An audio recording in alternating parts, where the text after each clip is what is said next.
Good morning. Welcome to Saturdays with Sandra.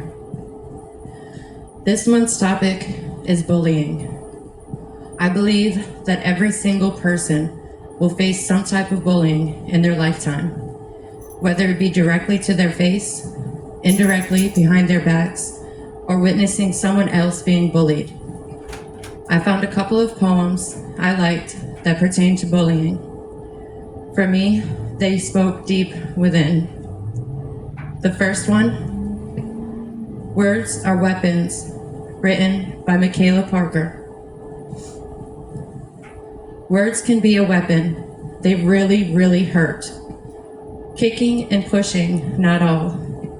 Words can hurt the things that we blurt. The girl you called a whore today.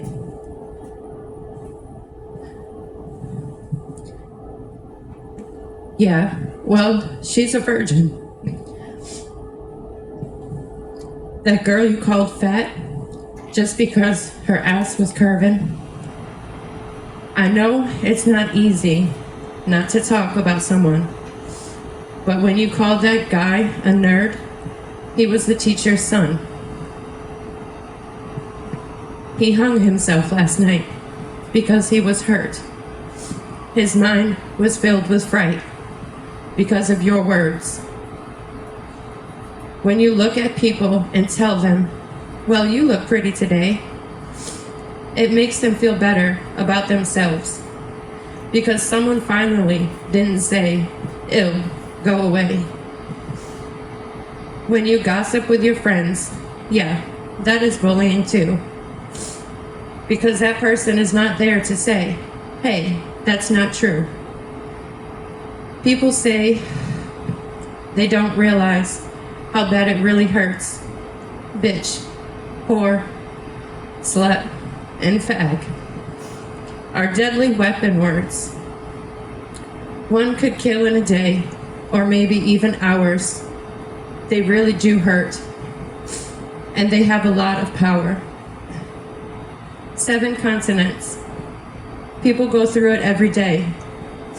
So next time you see someone, be careful what you say.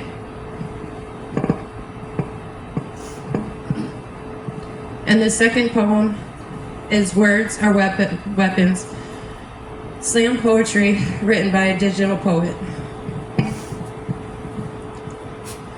I used to have this manager back when I was a bartender. One night, she told me, I don't know what it is, but something about you reminds me of my ex-fiancé. She kind of looked off, a twinkle moistened her eye, and wrinkles hoisted either side of her lips. And she said, he's such a dick. Wow. Fuck you too, I thought. I blew it off. I acted like it never happened. But I added those words to the collection of, you always, you never, why can't you, I wish you used to, I told you, try harder, and how could yous, that I always stow below the deck, hidden away like Hannibal Lecter's prey, hidden with the collection of words that hammer nails through wooden skin, that built a coffin within my gut. A coffin only I could see, only I knew existed.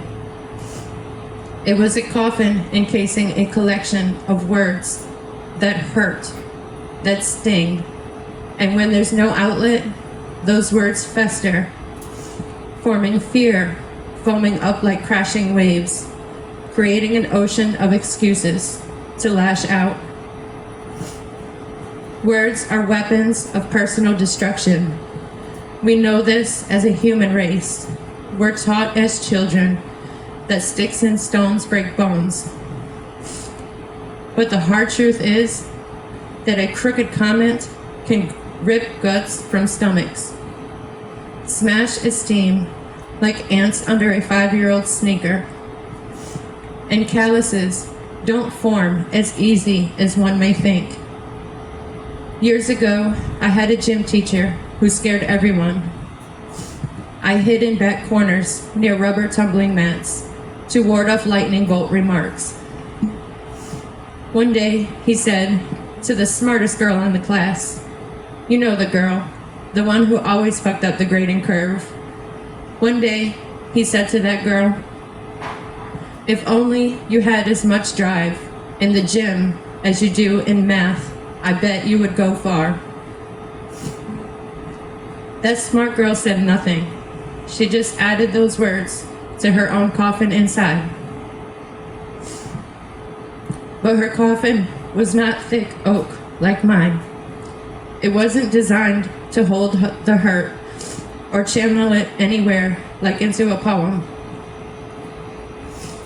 Today, that smart girl sits behind cold iron bars, those words piled up for years, until she could no longer cherish herself, until her confidence was a cesspool, drowning aspirations in anguish.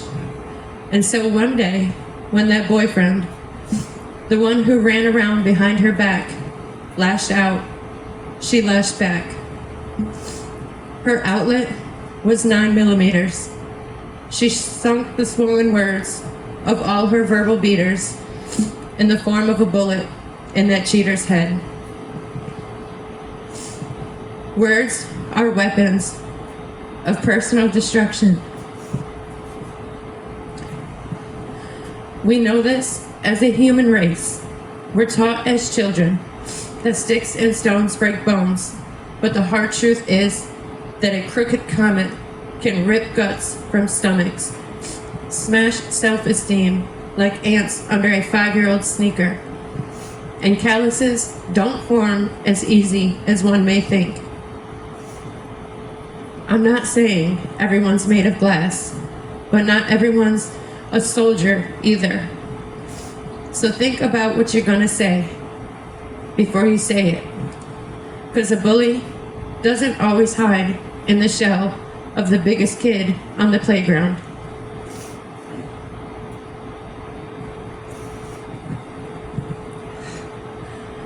This is one of the hardest topics for me to discuss. However, it is one of the most prevalent in today's world. I believe social media has made an avenue for bullying to grow at rapid speeds. Yes, we now have a program through the schools called Stop Bullying. However, this will only work if everyone steps up. It is hard enough for the bullied to step up and say what they are actually going through. I'm talking about those witnessing the bullying that need to step up. Be the voice that is needed. We all remember Columbine. We all hear about the suicidal kids and adults caused by bullying. We also hear about the murdering sprees due to bullying. This has to stop. We need to grow a pair, step up, and be the voice when others are bullied into silence. Ever since I was young, I was getting pushed around by words. Whether it was the clothes or shoes I wore to a slightly hairy upper lip. When I was sexually assaulted in school,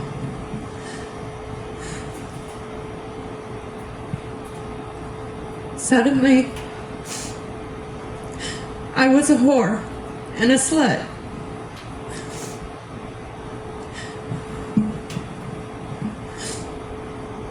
Teachers didn't even treat me the same.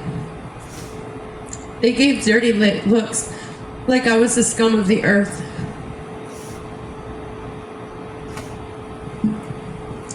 At home, I was being constantly threatened to be taken back to CPS.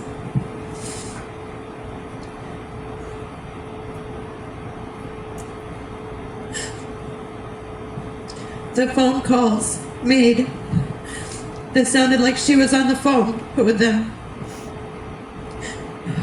It even went as far as taking me for a car ride to a behavioral school.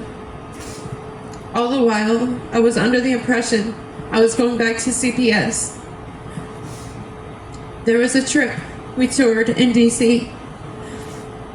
And on the last day, I was dropped off at a mental institution. I went through so much mental anguish at home, and then I had to face more at school. At times, it was unbearable for me. As an adult, I've tried to be more of a voice for myself. I've also tried to be the voice for others, both adults and children. Sometimes these people I would stand up to would try and rectify themselves, saying that they were only joking. If a joke hurts, it is not a joke. It takes a real friend to understand this concept. Bullying is no joke, no matter what form it comes in. We need to stand together and do what's right, even when nobody is watching. We need to make the world a better place to grow up in. Thank you for listening, and remember, always shoot for the stars. Please feel free to watch any of the uploaded videos. Feel free to share them with anyone you think might need to hear them. My YouTube channel is sr.jurasic. September, Romeo, Juliet, Umbrella, Romeo, Alpha, Charlie, Echo, Kilo. Thank you again for watching.